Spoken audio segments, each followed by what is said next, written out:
ছাত্রছাত্রীরা সকলে নিশ্চয়ই খুব ভালো আছো। তোমরা যারা এই বছর অর্থাৎ 2024-এ আইএসসির বোর্ড এক্সাম দিতে চলেছো, তাদের জন্য প্রতি বছরের মতো এবছরও আমার চ্যানেল থেকে কয়েকটি প্র্যাকটিস পেপার তোমরা পেয়েছো। এর আগে আমি প্র্যাকটিস পেপার 1 এবং প্র্যাকটিস পেপার 2 তোমাদের দিয়েছি। আজকে আমি প্র্যাকটিস পেপার 3 নিয়ে আলোচনা করব। এই প্র্যাকটিস পেপারগুলি যদি তোমরা প্র্যাকটিস করো তাহলে পরীক্ষায় অবশ্যই উপকৃত হবে। প্রতি বছরের মতো এবছরও তোমরা এই প্র্যাকটিস পেপারগুলি থেকে প্রশ্ন অবশ্যই কমন পাবে।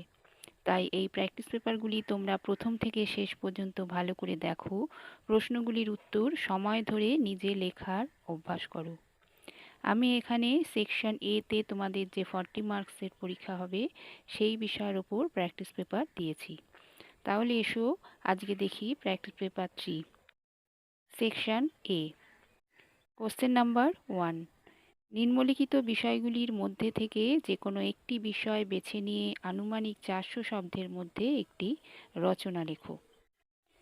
কোশ্চেন নাম্বার 1, বিজ্ঞান প্রকৃতির কাছে বারবার হার স্বীকার করেছে, আলোচনা করো। কোশ্চেন নাম্বার 2, তোমার বিদ্যালয় জীবনের একটি স্মরণীয় ঘটনার কথা বর্ণনা করো। কোশ্চেন নাম্বার 3, বিভিন্ন মনীষীদের জন্মজয়ন্তী পালনের প্রয়োজনীয়তা, এ বিষয়ে পক্ষে বা বিপক্ষে তোমার মতামত দাও। কোশ্চেন নাম্বার 4, মানবাধিকার। কোশ্চেন নাম্বার 5, দেশপ্রেম এই শিরোনামে একটি মৌলিক গল্প রচনা করো। তোমাদের রচনার জন্য 400টা ওয়ার্ড লিখতে হবে এবং সেখানে 15 মার্কসের পরীক্ষা হবে। এরপর কম্প্রিহেনশন আছে। নিচের অনুচ্ছেদটি পড়ে প্রদত্ত প্রশ্নগুলির উত্তর দাও। একটি অনুচ্ছেদ দেওয়া থাকবে, সেখান থেকে কোশ্চেন থাকবে, সেই কোশ্চেনের অ্যান্সার তোমরা এই অনুচ্ছেদ থেকেই লিখবে। প্রথমে আমি অনুচ্ছেদটি পড়ছি, তারপরে প্রশ্নগুলো বলবো এবং সঙ্গে উত্তরটিও বলে দেব।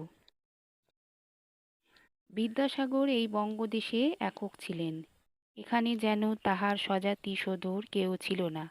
এদেশে তিনি তার সমযোগ্য সহযোগীর অভাবে আমৃত্যুকাল নির্বাসন ভোগ করিয়া গিয়াছেন। তিনি সুখী ছিলেন না। তিনি নিজের মধ্যে যে এক অকৃত্রিম মনুষ্যত্ব সর্বদাই অনুভব করিতেন, চারিদিকে জনমণ্ডলীর মধ্যে তাহার আভাস দেখিতে পান নাই। তিনি উপকার করিয়া কৃতজ্ঞতা পাইয়াছেন, কার্যকালী সহায়তা প্রাপ্ত হন নাই। তিনি প্রতিদিন দেখিয়াছেন, আমরা আরম্ভ করি, শেষ করি না, আরম্ভ করি, কাজ করি না। যাহা অনুষ্ঠান করি তাহা বিশ্বাস করি না, যাহা বিশ্বাস করি তাহা পালন করি না। ভূরি পরিমাণ বাক্য রচনা করিতে পারি, তিল পরিমাণ আত্মত্যাগ করিতে পারি না। আমরা অহংকার দেখাইয়া পরিতৃপ্ত থাকি, যোগ্যতা লাভের চেষ্টা করি না। আমরা সকল কাজেই পরের প্রত্যাশা করি, অথচ পরের ত্রুটি লইয়া আকাশ বিদীর্ণ করিতে থাকি। পরের অনুকরণে আমাদের গর্ব, পরের অনুগ্রহে আমাদের সম্মান, পরের চক্ষে ধূলি নিক্ষেপ করিয়া আমাদের পলিটিক্স এবং নিজের চাতুর্যে নিজের প্রতি ভক্তিবিহ্বল হয়ে ওঠাই আমাদের জীবনের প্রধান উদ্দেশ্য। এই দুর্বল, ক্ষুদ্র, হৃদয়হীন, কর্মহীন, দাম্ভিক, তার্কিক জাতির প্রতি বিদ্যাসাগরের এক সুগভীর ধিক্কার ছিল, কারণ তিনি সর্ববিষয়েই ইহাদের বিপরীত ছিলেন। বৃহৎ বনস্পতি যেমন ক্ষুদ্র বনজঙ্গলের পরিবেষ্টন হইতে ক্রমেই শূন্য আকাশে মস্তক তুলিয়া ওঠে, বিদ্যাসাগর সেইরূপ বয়োবৃদ্ধি সহকারে বঙ্গসমাজের সমস্ত অস্বাস্থ্যকর ক্ষুদ্রতা জাল হইতেই ক্রমশই শব্দহীন সুদূর নির্জনে উত্থান করিয়াছিলেন। সেখান হইতে তিনি তাপিতকে ছায়া, ক্ষুধিতকে ফলদান করিতেন, কিন্তু আমাদের শত সহস্র ক্ষণজীবী সমাজসমিতির ঝিল্লি ঝঙ্কার হইতে সম্পূর্ণ স্বতন্ত্র ছিলেন। ক্ষুধিত পীড়িত অনাথ অসহায়দের জন্য আজ তিনি বর্তমান নাই, কিন্তু তাহার মহৎ চরিত্রের যে অক্ষবট তিনি বঙ্গভূমিতে রোপণ করিয়া গিয়াছেন, তাহার তলদেশ সমস্ত বাঙালি জাতির তীর্থস্থান হইয়াছে। আমরা সেইখানে আসিয়া আমাদের তুচ্ছতা, ক্ষুদ্রতা, নিষ্ফল আড়ম্বর ভুলিয়া সূক্ষ্মতম তর্কজাল এবং স্থূলতম জড়ত্ব বিচ্ছিন্ন করিয়া সরল, সহজ, অটল মাহাত্ম্যের শিক্ষা লাভ করিয়া যাইব। আজ আমরা বিদ্যাসাগরকে কেবল বিদ্যা বা দয়ার সাগর, দয়ার আধার বলিয়া জানি। এই বৃহৎ পৃথিবীর সংস্রবে আসিয়া যতই আমরা মানুষ হইয়া উঠিব, যতই আমরা পুরুষের মতো দুর্গম বিস্তীর্ণ কর্মক্ষেত্রে অগ্রসর হইতে থাকিব, বিচিত্র শৌর্য বীর্য মহত্বের সহিত যতই আমাদের প্রত্যক্ষ সন্নিহিতভাবে পরিচয় হইবে, ততই আমরা নিজের অন্তরের মধ্যে অনুভব করিতে থাকিব যে দয়া বিদ্যা নহে।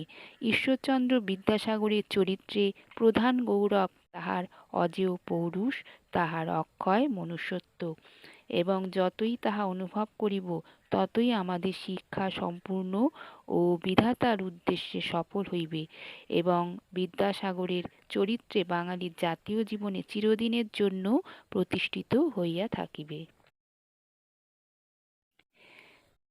কোশ্চেনটা দেখো, কোশ্চেন নাম্বার 1, 3 মার্কসের কোশ্চেন। বিদ্যাসাগর এই দেশে একক ছিলেন কেন? অ্যান্সার হবে, বঙ্গদেশে বিদ্যাসাগরের স্বজাতি সধুর কেউ ছিল না। এদেশে তিনি তার সমযোগ্য সমযোগীর অভাবে আমৃত্যুকাল নির্বাসন ভোগ করে গেছেন, তাই এই দেশে বিদ্যাসাগর একক ছিলেন। কোশ্চেন নাম্বার 2, বাঙালি চরিত্রের ত্রুটি কোথায় ছিল? অ্যান্সার হবে, বাঙালি যা আরম্ভ করে শেষ করে না, আড়ম্বর করে কাজ করে না, যা অনুষ্ঠান করে তা বিশ্বাস করে না, যা বিশ্বাস করে তা পালন করে না, ভুরি পরিমাণ বাক্য রচনা করতে পারে, তিল পরিমাণ আত্মত্যাগ করতে পারে না, অহংকার দেখিয়ে পরিতৃপ্ত থাকে, যোগ্যতা লাভের চেষ্টা করে না। কোশ্চেন নাম্বার 3, বিদ্যাসাগরের মাহাত্ম্য বর্ণনা করো। অ্যান্সার হবে, বড় বনস্পতি যেমন ছোট বন জঙ্গলের পরিবেষ্টন থেকে শূন্য আকাশে মাথা তুলে দাঁড়ায়, বিদ্যাসাগরও সেইরূপ বঙ্গ সমাজের সমস্ত অস্বাস্থ্যকর ক্ষুদ্রতা জাল থেকে মাথা উঁচুতে তুলে দাঁড়িয়েছিলেন। সেখান থেকে তিনি তাপিতকে ছায়া, ক্ষুধিতকে ফলদান করতেন, অনাথ অসহায়দের পাশে দাঁড়াতেন। কোশ্চেন নাম্বার 4, বাঙালি জাতির তীর্থস্থান কোথায় হয়েছে? কোশ্চেন মার্কস আছে 1।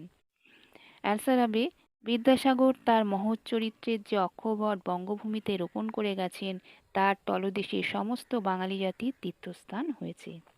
কোশ্চেন নাম্বার 5, কোন প্রকার জাতির প্রতি বিদ্যাসাগরের সুগভীর ধিক্কার ছিল?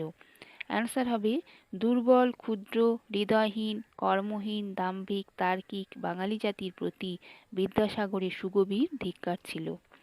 কোশ্চেন নাম্বার 6, বিদ্যাসাগরের চরিত্রের প্রধান গৌরব কোথায়?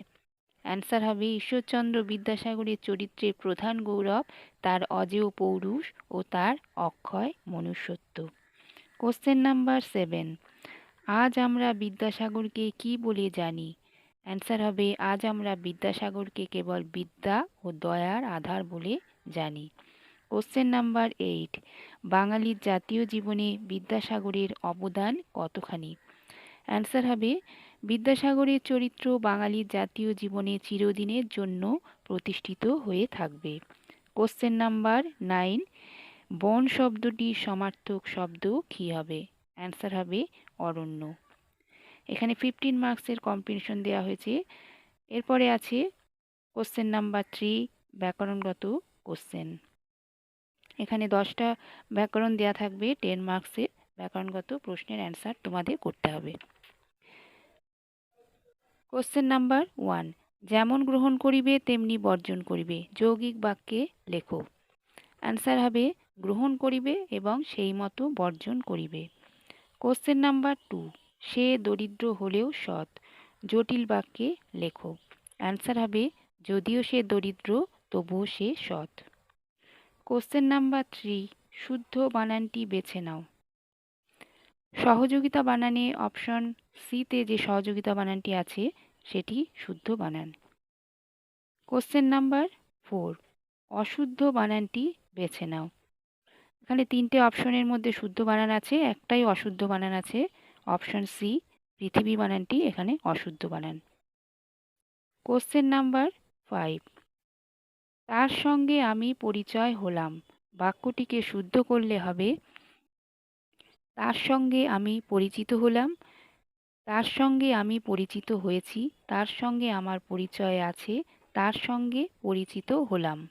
অ্যান্সার হবে অপশন এ, তার সঙ্গে আমি পরিচিত হলাম। কোশ্চেন নাম্বার 6, শূন্যস্থান পূরণ করতে হবে ড্যাশ বছর আগের কথা।